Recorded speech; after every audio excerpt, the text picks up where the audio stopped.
Welcome to Zwida Media. If you're new to this channel, please subscribe. Don't forget to like, comment and share. Here's a new video for today. Enjoy.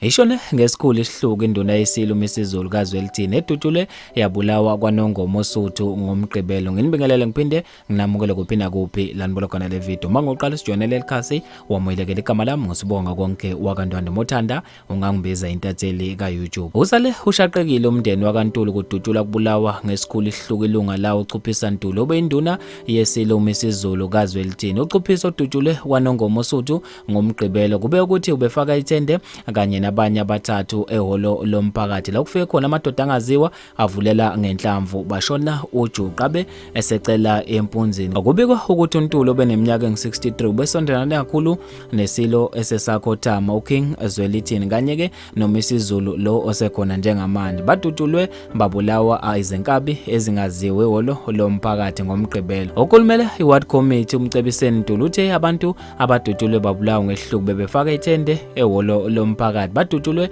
ngamadoda angaziwa. Okhulumela Isililo uMisizulu kaZwelithini uThulani Zulu uqinisekisile ukushona kukaNtulu. Uthe abazi kungani kodwa kubhlungu uqedwa kwabantu ngesiHluku esingako. Uthe okwamanje akukho angakuphawula kodwa ke bazodedela amaphoyisa ukubenza umsebenzi wabo. Bafisa ukuthi sengathi ubulungiswa bungenzeka. Okhulumela amaphoyisa kwaZulu-Natal uColonel Nqobele Gwala utshele iphephandaba iDaily Sun ukuthi yebo icala livuliwe mayelana nokushona kwabantu kaNongoma kanti kwamanje akwazi ukuthi ngabe yini imbangela yokubulawa kwawo. Kufika amadoda angaziwa maqeda avulela ngenhlamvu abantu abebekhanda ithende ehholo lomphakathi kwaqede ngwashona abantu abathathu. Icala lokufa kwabantu livuliwe estation samaphoyisa kwaNongoma. Lezi bafethi indaba eyishaqise abantu abaningi. Ngizofisa ukwazi ukubhala kwakho ngalolu daba khona lapha ku comment section. Mina nje entathelwa YouTube sengiphuma kanje ngithi awungibambe evidweni elandelayo.